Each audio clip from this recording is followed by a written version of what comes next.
The humpback whale had been circling the same stretch of ocean for 11 hours.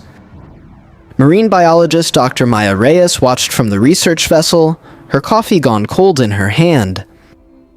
Humpbacks didn't do this. They migrated. They fed.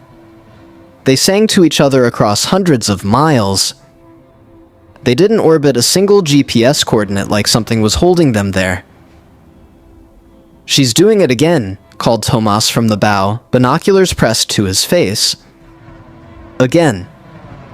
That word had been living in Maya's stomach for 3 days. The whale, a female, roughly 40 feet, with a jagged white scar along her left fluke, surfaced and exhaled. The spray caught the afternoon light. Then she went under. And circled back. Her name, in Maya's field notebook, was Comet. Maya had tagged her 4 years ago during a survey off the coast of Alaska. Comet was estimated to be around 22 years old. Mature, healthy, experienced. She'd been tracked through 2 full migration cycles without incident. There was nothing in her data profile that explained this. Tomas lowered his binoculars. At 31, he'd been on research vessels longer than he'd lived anywhere stable, and he'd learned to separate real anomalies from wishful thinking. This felt real. "She's not feeding," he said. "No bubble netting, no prey signals on sonar. She's just waiting." Maya pulled up the hydrophone recording from the night before. She'd been listening to it in fragments, low, irregular pulses that didn't match any humpback call pattern in the database. Not distress, not mating. Something else entirely. She played it again. The sound pressed against the inside of her chest like a question she didn't have words for yet. On the 4th morning, Comet changed her behavior. Instead of circling, she began moving in slow arcs toward the eastern edge of the bay, then returning. Pushing out, coming back. Maya filmed it for 2 hours before Tomas pointed at the rocky shoreline barely visible in the morning haze. "She's trying to show us something."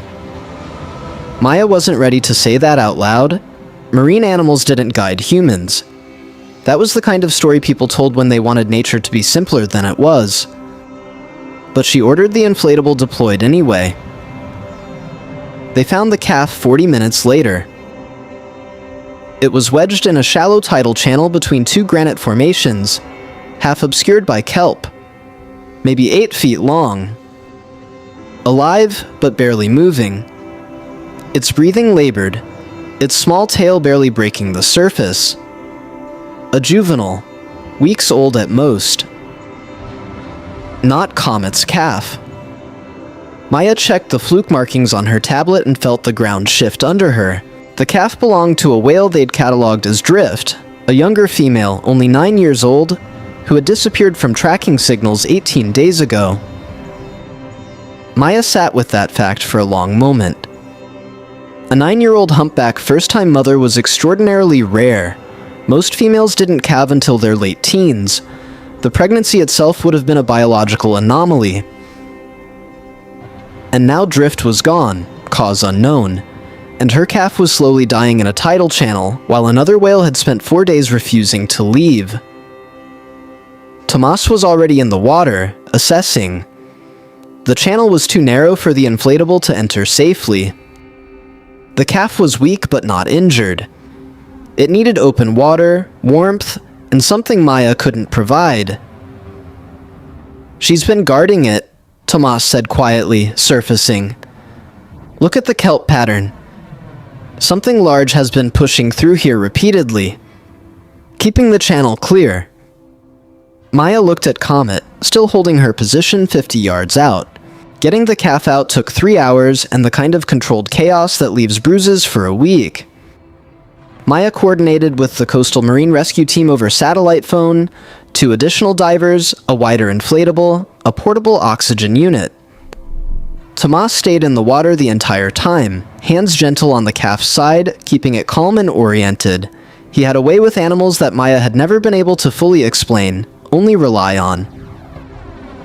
The calf, she started calling it Ember in her head, for no reason she could articulate, resisted twice before exhaustion won.